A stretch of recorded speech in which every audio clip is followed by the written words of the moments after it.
నమస్తే welcome to our channel. Gannavaram మాజీ MLA వివాదాస్పద వల్లభనేని వంశీని అరెస్ట్ చేసే అవకాశాలు బలంగా ఉన్నట్టు తెలుస్తోంది. ప్రస్తుతం గన్నవరంలోని వాతావరణం అలాగే ఉంది.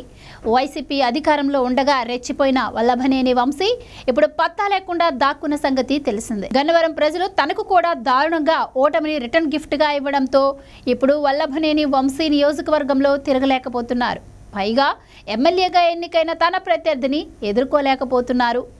ఇక వైసీపీ హయాంలో గన్నవరం ఎమ్మెల్యేగా వల్లభనేని వంశీ ఉన్నప్పుడు ఏ రకంగా రెచ్చిపోయారో అందరికీ తెలిసిందే.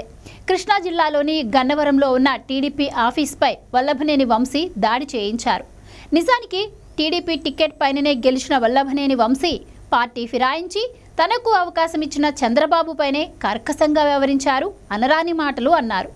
ఆ క్రమంలోనే ఓ సందర్భంగా గన్నవరం టీడీపీ ఆఫీస్పై వల్లభనేని వంశీ తన అనుచరులతో కలిసి దాడి చేయించారు. నానా భీభత్సం సృష్టించారు. టీడీపీ నేతలను గాయపరిచి వాహనాలను తగలబెట్టారు. అప్పుడు వైసీపీ ప్రభుత్వమే అధికారంలో ఉంది కాబట్టి ఆ వ్యవహారాన్ని కప్పిపుచ్చి ఉంచింది. ఇప్పుడు కూటమి ప్రభుత్వం అధికారంలోకి రావడంతో ఆ దాడి కేసును పోలీసులు తెరపైకి తీసుకొచ్చారు. విచారణలో పోలీసులు వేగం పెంచారు. టీడీపీ ఆఫీస్పై దాడి చేసిన పలువురిని అరెస్టు చేసి రిమాండ్కు కూడా తరలించారు.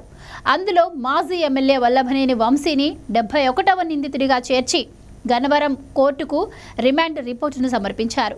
టీడీపీ కార్యాలయం ఆపరేటర్ మధునూరి సత్యవర్ధన్ ఇచ్చిన ఫిర్యాదు మేరకు పోలీసులు IPC section 143, 147, 148, 435, 506, red with 149, 31 SC/ST చట్టం సెక్షన్ల కింద కేసు క్రైమ్ నెంబర్ 137/2023 అని నమోదు చేశారు.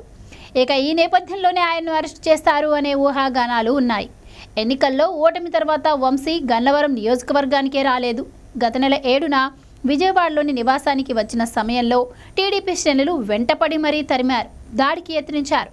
దీంతో పోలీసు కేంద్ర బలగాలు రంగప్రవేశం చేసి పరిస్థితిని చక్కదిద్దాయి. అప్పటి నుంచి వంశీ పత్తా లేకుండా పోయారు. ఎక్కడున్నారు అనేది కూడా ఏ సమాచారం లేదు.